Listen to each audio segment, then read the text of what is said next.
the best. You're very blessed to have David Wolfe here today. And if I may be so crass as to mention, if you were to go to Doneger to hear him, it would be $50 a piece. Multiply 50 times all of you.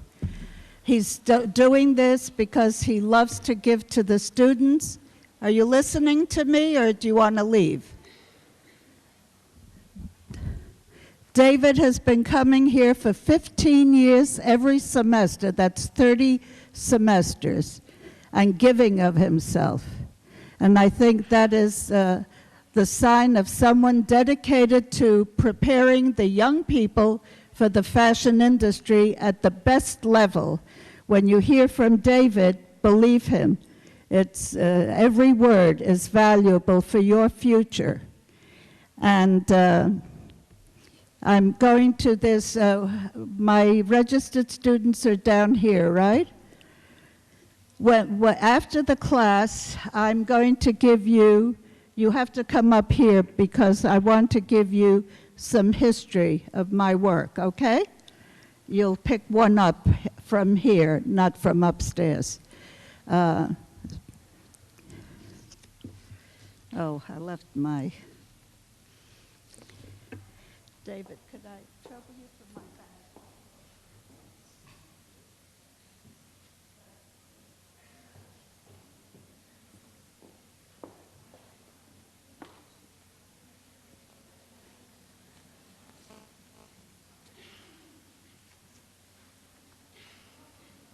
How many of you are familiar with David Wolfe's background? Okay, then I will pass on some valuable information to you. David Wolfe has earned his reputation as America's foremost fashion authority by his talent, wisdom, wit. Can we be quiet up there?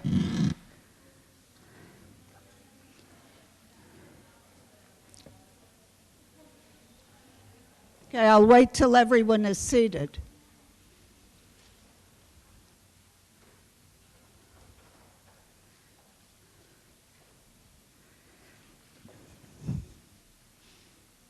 Yes?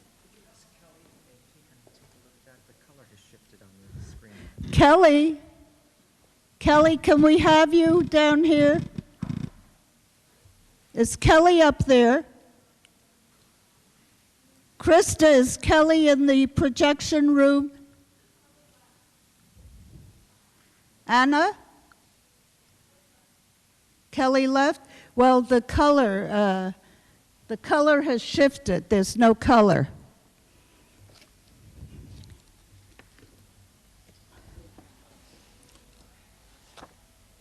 Can you check the...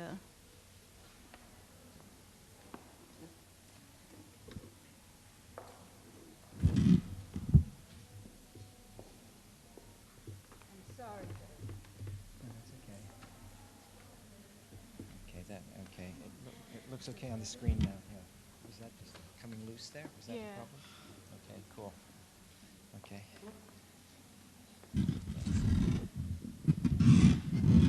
Yeah, maybe we should just be careful that you don't touch it. Okay. Okay. I think I did that. It's my fault. Sensitive electronic device. Okay.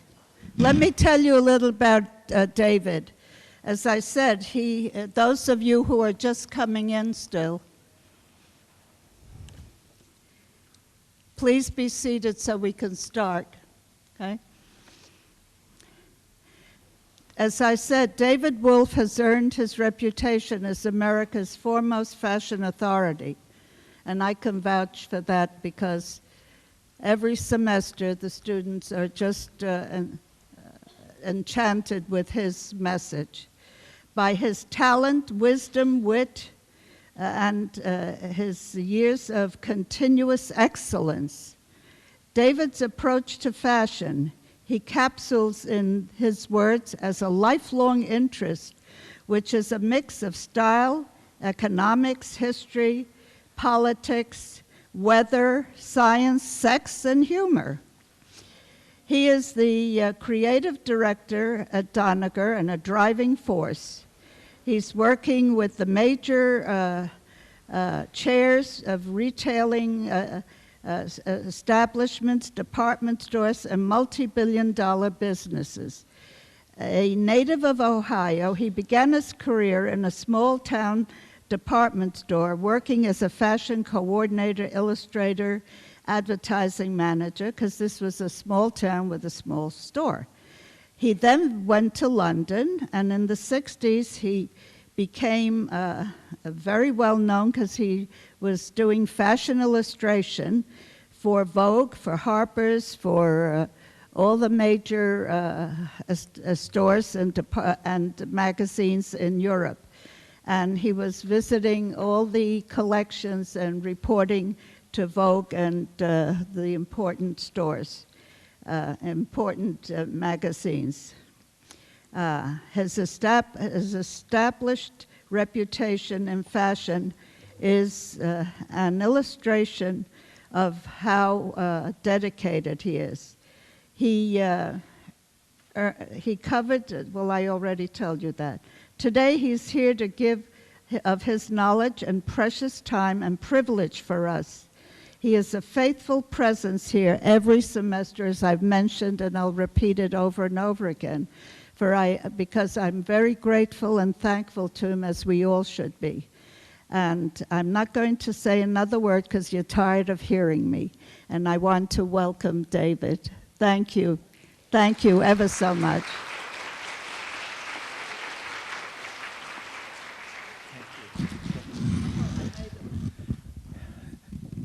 I'm delighted to be here always because I have spent my whole career thinking about the future of fashion. And whenever I come here to FIT, I realize that I am talking to the future of fashion because it's you. I've been in this business forever, and I've spent most of my career as a fashion trend forecaster. And that has changed over the years because fashion changes over the years. And right now, the business world is driving the fashion world. It wasn't always that way. You know, years ago, the fashion world was like an island unto itself, and it was wild and crazy and wonderful and glamorous. It's still all of those things, but now it also is linked so closely to what's happening in the world of economics and politics and business big time. So, the thing to remember whenever you're thinking about fashion now, in the future, or in the past, is to remember this definition of fashion because it's the best one, it's the only accurate one. Fashion is a reflection of the society that wears it. So, if you understand what's going on in people's lives and in their heads, then you're able to make an educated, good guess about how they will want to present themselves to the world. And that really is what fashion is about. I mean, you all started this day at some point stark naked, and you decided to put on whatever it is you're wearing right now. And those reasons, you may not have consciously considered them, but they all were there. Sometimes the reason is just, this is the only thing I had that was clean. But that also, is the start of a fashion picture. So it's my job twice a year to create a presentation that I take on the road around the world and show to Doneger clients and fashion groups and conventions and things as to what's going to happen for a season that nobody else is thinking about yet. I'm always the first guy to introduce a season. So this presentation, the big picture for fall 2010, that's a year from now, is already to me an old presentation. I've been showing this for about 8 months already. But it still hasn't happened yet, so it's still news. And what I want to talk about in terms of fashion is the road to economic recovery because, as you know, we are in a recession and that has impacted on fashion in such a big way that you cannot even begin to imagine. It's estimated that 17,000 fashion stores in America will go out of business this year. That's bad news. So, of course, everybody in the fashion industry is anxious to know how to get to the future, how to get on this road to recovery, and ultimately to see the light at the end of the tunnel. You all know that expression. We've all been thinking about it. Okay, it's pretty dark out there economically at the moment. So is there light at the end of the tunnel?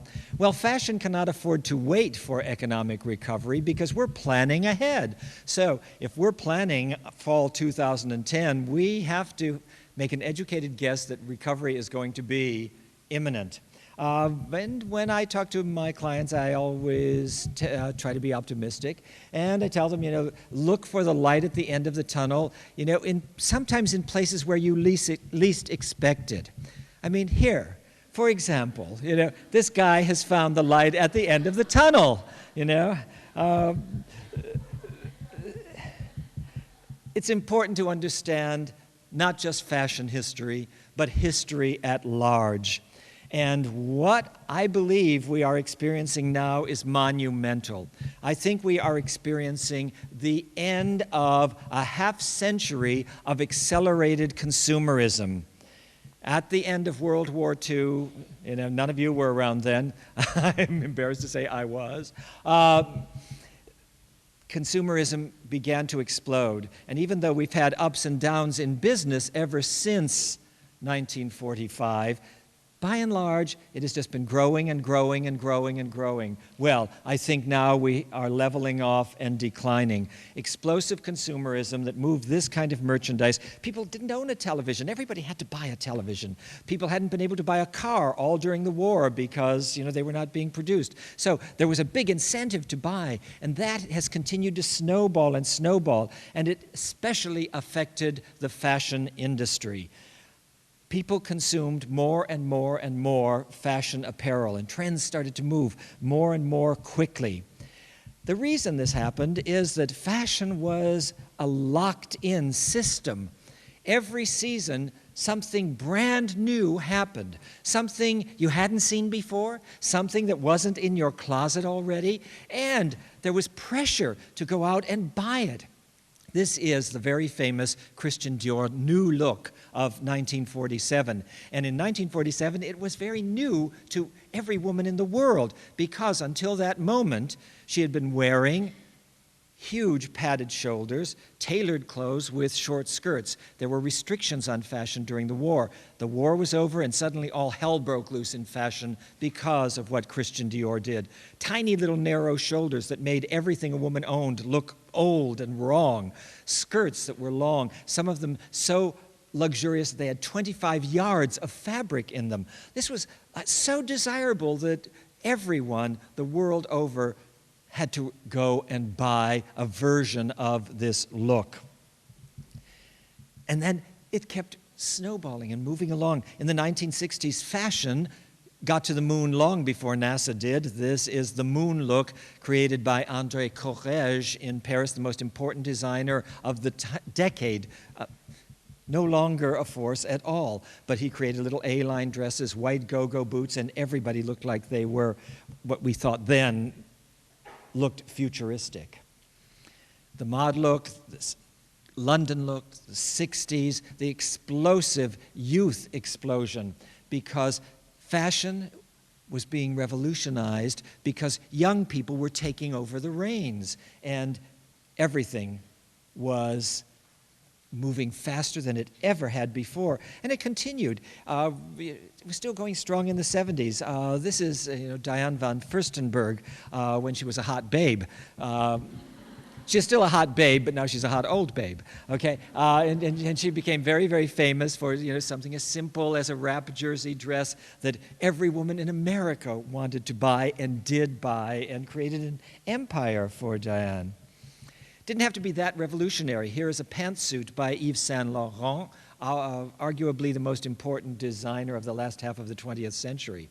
It may not look revolutionary to you, but I was living in New York early in the 60s, and believe it or not, a woman could not go into a restaurant wearing that outfit because pants were not allowed. Can you imagine such a world? Well, Luckily, the world has changed, but not luckily for fashion, because no longer do we have this kind of pressure to change every season and adopt the new look. And that's what is slowing us down on this road to recovery, because you know and I know that you have probably been doing what most people have been doing for the last year or so, shopping in your own closet most of the time, because you probably have just about everything, and there isn't a strong enough message about what you should buy next.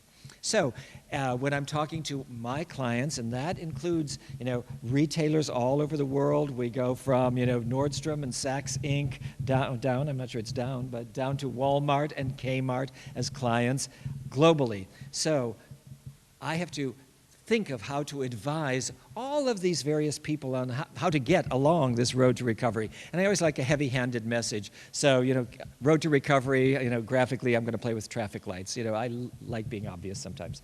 Okay? And just like traffic lights, we have 3 ways to do it. We're going to go and explore opportunities. We're going to be very cautious and try to consider the real consumer. And that's something that hasn't been going on in fashion lately.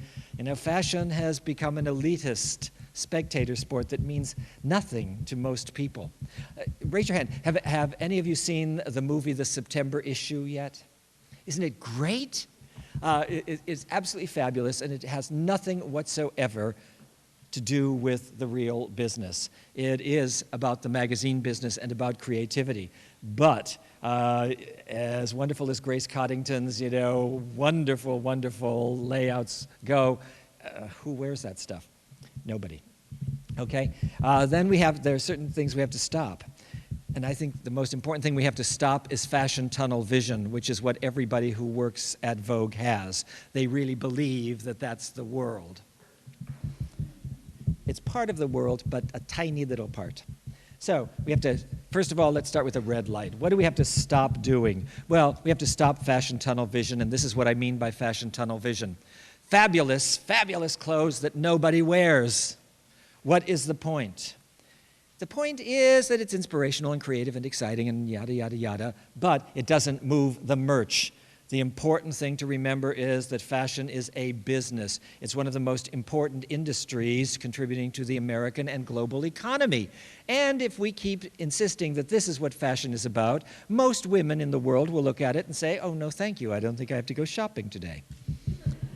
Even when the clothes are fabulous, and these Dolce & Gabbana dresses are pretty fabulous, in my estimation, by the time the makeup artist, the hair messer, the photographer who wants a cutting-edge picture and doesn't care about showing the merchandise in a way that would make people want to buy it, they're creating an image, but it's not an image that people are responding to any longer, especially during this recession when realism is reigning. This is kind of the pervasive mood of fashion of the moment. It's all from Laurent. These are all fabulous clothes. But the entire mood and the photography and the model's body language, it all looks depressing. It's sad. It's really, really down and out. And this was very, very right up until the recession. This was the correct fantasy because we were all living in a pretty happy world and we all thought we had so much money to spend and everybody was having a good time. So being depressed and cool became the fashion fantasy. But if you're living in a world that is depressed and sad and gloomy and black and dark, why on earth do you want it to be your fashion fantasy? You want to escape into something better. Something happier. This is not what you want to escape into. So designers really are not getting the message. These clothes are not depressing. They are just plain stupid. And they are all real. They were presented during the recent Paris Haute Couture collection shows. Nobody laughed when they came down the runway, okay? You all laughed. People should laugh. This is funny. Okay, but it insults the intelligence of the fashion customer. And that's not good for business. So that's something we should stop. Creativity is so important, don't get me wrong, but it's got to be harnessed. You have to really grab onto creativity as though you're riding a bucking bronco and force it to make something that's beautiful and commercial and saleable and desirable, but still wildly creative. That's a real challenge. Something I think fashion has got to do at the moment is end ageism. Right now, you guys are all fine. You are the right age for fashion. Everything that we decide is fashionable looks great on you and suits your generation. Think about your mother. Think about your grandmother, okay? There's nothing out there for her. I'm sure you hear your mother and grandmother say that repeatedly, and it's so true. Well, I went shopping in a card shop right on 7th Avenue, and I started to look at the age span of Americans now. And you know, if you're 18, you're a trendsetter, you're a dream chaser, you're a world changer. Okay, that's you guys. Okay, but what happens when you're 30? What happens when you're 60? Yeah, it even gets worse. What happens when you're 90? You know? And I was thrilled, because I'm the oldest man in the fashion business, to find this birthday card. Happy 100th birthday. And this wasn't the only card for people 100 years old in the card shop. There were like a half dozen. What does that tell you? Well, for one thing, it tells you that, you know, medicine is accomplishing miracles and the human lifespan is expanding and expanding. The average American is now going to live to be 78, which doesn't sound very old to me, because I'm going to be 70 in 2 years, and I intend to live a lot longer than that. But what about fashion? Does anybody in fashion think that, you know, gee, we better make something for the 100-year-old woman, or she's going to be walking around naked, and that won't be nice to look at, you know? The old gray consumer, she ain't what she used to be. And fashion has been ignoring everybody except your generation, and that has to change, because the older consumer is changing. I get the AARP magazine. That's the magazine for retired people. I don't know why they send it to me, but they do. Okay, and I was just looking at a recent issue, and I found 2 ads that I want to share with you, because I think they're sort of a wake-up call about what old people really are like these days. The first ad I thought was fabulous for old people is insurance for your motorcycle. Did you know that most motorcycles in America are sold to people over 50 years old these days? That tells you something. Here's something even a bit more, maybe controversial. The AARP magazine sells DVDs to improve your sex life. I know you don't want to think about your grandparents having sex, but, you know, it happens, believe me. Okay, so what I think you have to do is realize that as you go out into the fashion world, you know, your job in fashion may not just be for people like you. So you have to learn how to psych yourself into other people's heads, people with different ages, different bodies, different incomes, living in different, you know, climates. It's all about understanding your consumer. Something else I think we have to stop is the dead end of retro replays of fashion. I am so sick to death of retro. If I hear one more person tell me the 80s are back again, excuse me, the 80s have been back like at least 8 times since they happened.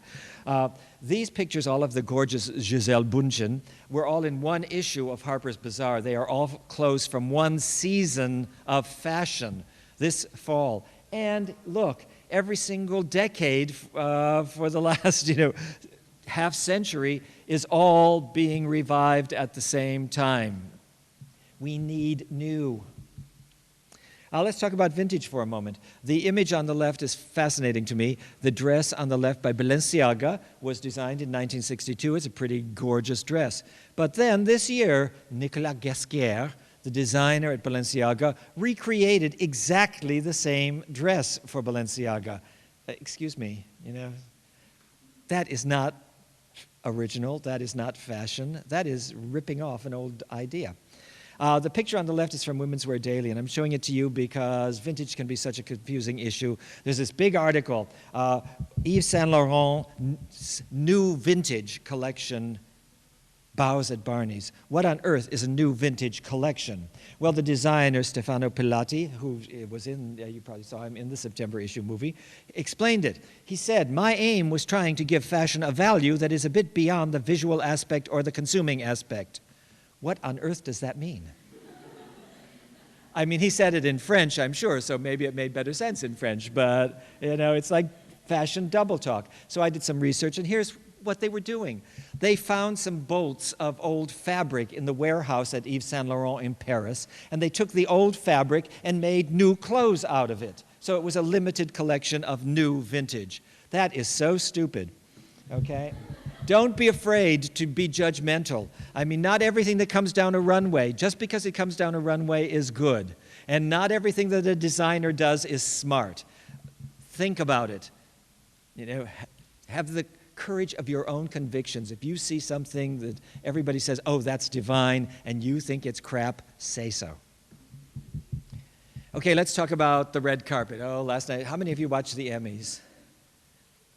Not so many, okay. That's the sign I've been waiting for, okay? When I came here, like a year ago, it said, who watched the Emmys? Everybody did. What? Okay, I am sick to death of the red carpet. I don't know about you, but, I have seen too many miles of red carpeting. We're working the same old celebrity syndrome, and it's always been there, and it will always be there, but it should no longer drive all of fashion. When you see, someone coming down the red carpet looking glamorous, what does that really mean to you if you're in the fashion business? Okay, like, obviously nobody needs this dress, if they're not really on the red carpet. It's by, Versace Couture. Angelina Jolie looks pretty terrific in it, And so, I ask designers, well, why do you bother with the red carpet? What message do you get? And one thing they always say is, oh, I get a color message from the red carpet. Excuse me, they couldn't think of beige? It's not a new idea, though. This is not a new red carpet dress. This is an old red carpet dress worn just after the turn of the century by a woman who was a trendsetter on the Broadway stage, Irene Castle. And even back then, people were getting inspired by what celebrities wore. And I found this wonderful little note from a manufacturer just up the street. It says, our number 347 at $22.50 is a reproduction of the Watch Your Step dress worn by Mrs. Vernon Castle. Don't you want some? I mean, it's not a new idea. So let's, keep it in its proper place. People often ask me where I, come up with these, little factoids that I love sharing so much. There's a new book. It's so many books about fashion. You may want to read it. It's called When Broadway Was the Runway. And it's about how the celebrity syndrome, the red carpet idea, started at the turn of the century right here in New York on Broadway. Okay, so if the red carpet is getting boring, how can we goose some life into it?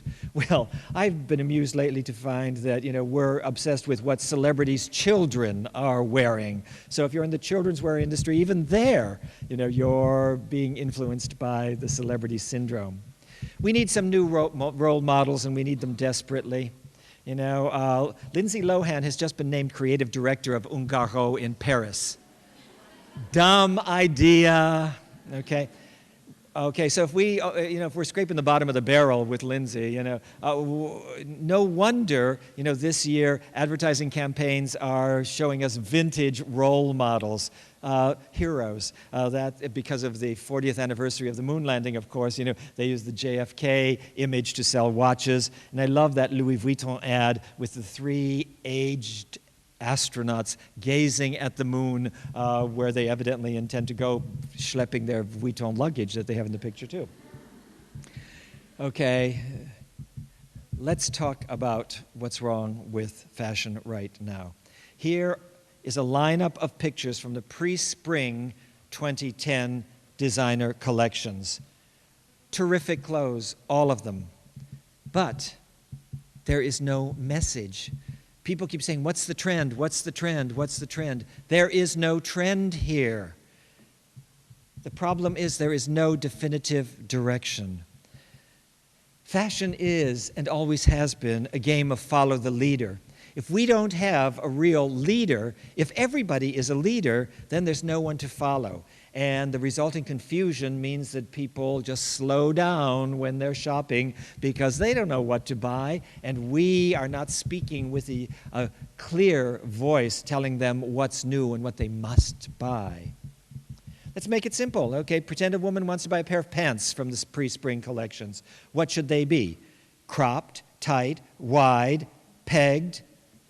If everything goes, she probably has one or two of those already.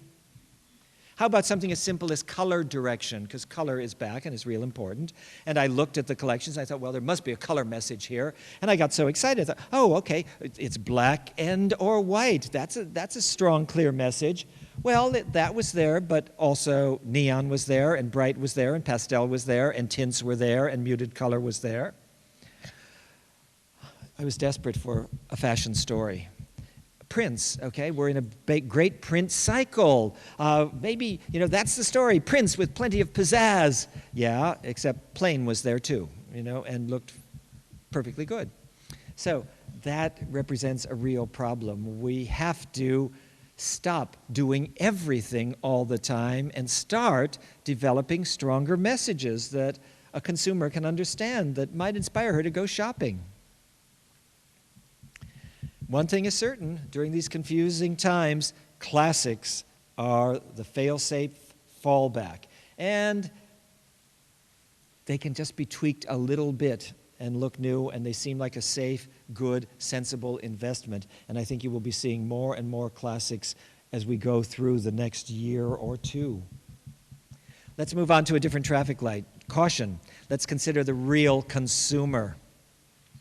This is what the government wants us all to do. Start spending. That will solve everything. Well, it would. I mean, fashion's big night out. That was pretty exciting. Did you all go out in the stores? It was wonderful. Did you buy anything? Did you get a free drink? Okay, that was the problem. I was talking to an executive from Saks Fifth Avenue who said that they, on fashion's big night out, they estimate that the flagship store did about $2 million worth of business. Maybe, but it costs them nearly that to open the store and have the events, so it was kind of a wash. Okay, I think there are some roadblocks, on this road to recovery in terms of accelerating consumer spending again, and here's the perfect visual. This is one reason people aren't shopping. They have it. They have too much of it. They have bought too much of it. Almost everybody in America is still paying on their credit card for all this stuff that they've been buying. Okay, so that's going to slow people down.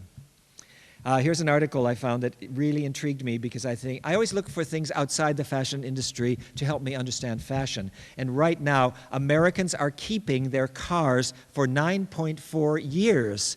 And that is the longest period of time that Americans have been keeping cars since the history of automotive manufacturing. So that shows you what's going on in people's heads. They don't feel pressured even to think that, oh, I have to buy a new car, yet alone, oh, I have to buy a new jacket. When I saw this article in Women's Wear Daily, I was interested, of course. We've been seeing lots of these kinds of articles. Dolce & Gabbana announced they are cutting their prices by 20 to 30%, and indeed, that is what they did. But at the same time, they said they were not going to, lessen the quality. They were not going to use cheaper fabrics. So, hey, what does that tell you? It tells you they've been ripping you off for the last few years. Something else is happening to America that is impacting on the fashion consumer. People are actually starting to save money again for the first time in decades. I guess, that old expression about saving money for a rainy day is so true because we were all caught in the rain without money. Okay, sometimes you can make lemonade out of lemons. You've heard that expression. Well, I think these shoes are all lemons. I mean, they're very creative. You can't wear them. They're fabulous. And they are selling, and shoes are getting sillier and sillier. Last week during Fashion Week at the tents, I was so bored waiting for shows to start, because they never start on time. But I really enjoyed watching women try to walk in their trendy shoes. It was ridiculous, okay? And that is just a truism, okay? Somebody figured out a way to make a lot of money out of this fact, this lemon. A guy in England started a company called Roll-A-Sole because he got tired of going to clubs and shopping with his girlfriend who would start whining that her feet hurt after an hour or so of wearing her trendy shoes. So he started this company that installs vending machines in nightclubs and shopping areas. And what you do when your feet start hurting is you go to this vending machine, you put in your money, and you get a rolled up pair of ballerina flats. in your size and your color. What a great idea, isn't it? And so it's thinking out of the box about fashion. And I think we're going to see more and more of that kind of thinking as people figure out how to make lemonade out of some of the fashion lemons. Here, real easy.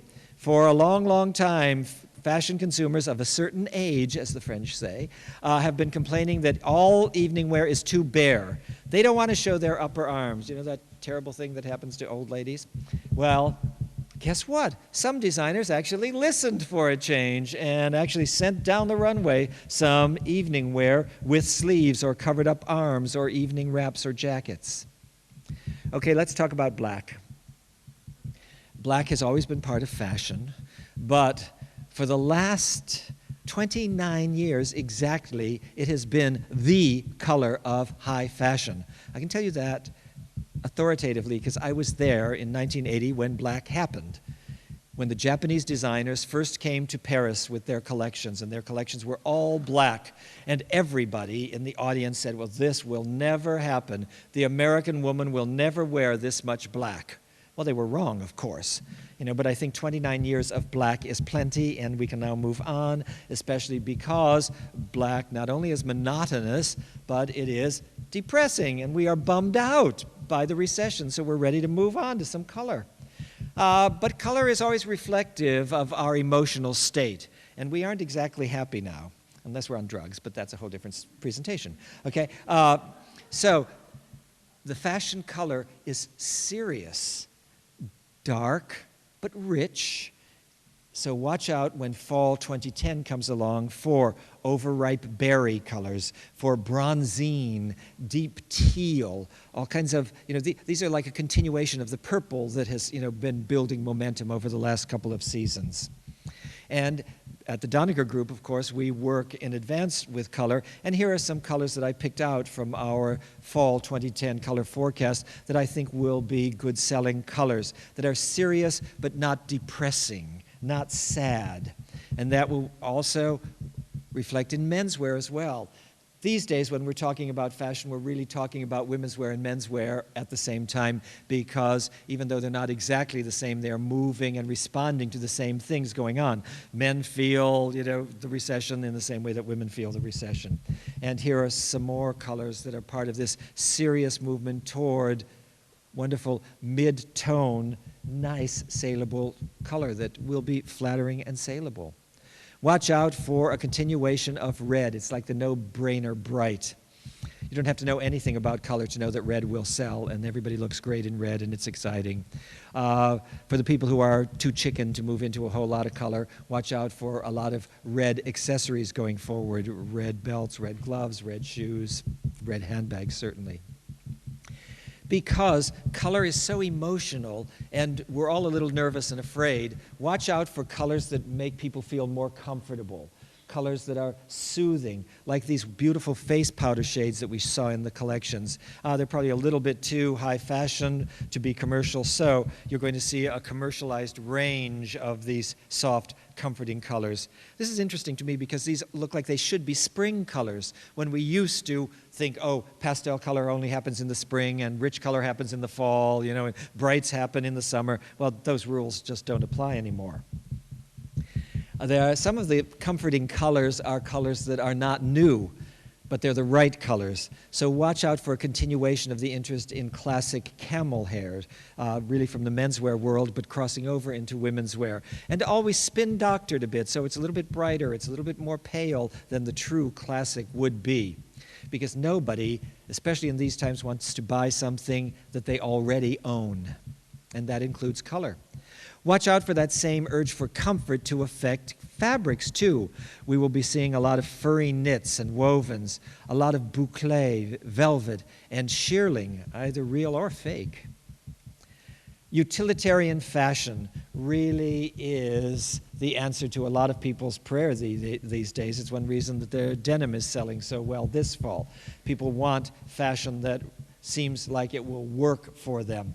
And that makes a great deal of sense, especially in menswear where military and utility wear is very important. And that leads us into a whole new range of utilitarian workwear colors that aren't military by a long shot, and they're really not traditional workwear colors. These are fashion interpretations of those colors. For women, utilitarian style isn't going to be, military this time around. It's going to be simpler. It's going to be cleaner. It's really practical sportswear. And the colors that are probably going to be the most commercial, biggest money-earning colors for fall 2010 are these colors indeed. They're sort of heathered, slightly grayed, slightly muted, very calming colors, because we're all feeling so nervous and worried that you're going to want colors that make you feel that everything is okay or going to be okay soon. The utilitarian textiles are the hard-working knits and wovens. So none of these fabrics are new, but it's more important to remember that fashion has to be an expression of what's right for the consumer, not what's necessarily new. And watch out for yet another generation of worn-out denim, plus the continuation of jersey. So many of these textiles have a track record, because something retailers are always looking for is something they call proven newness. So in other words, they want something that they have already sold, but they want it to look new. Here's the way we are going to make casual clothes look new. It's kind of a blue-collar style, but we're adding dressed-up pieces and a very, very stylized attitude.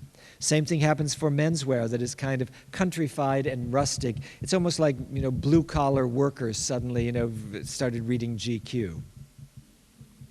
The countrified fabrics, which are not just going to be used for casual clothes, don't get that idea, are the tweeds and the plaids and the toothy checks that are really associated with hand-woven rustic textiles, usually from the UK, Scotland, or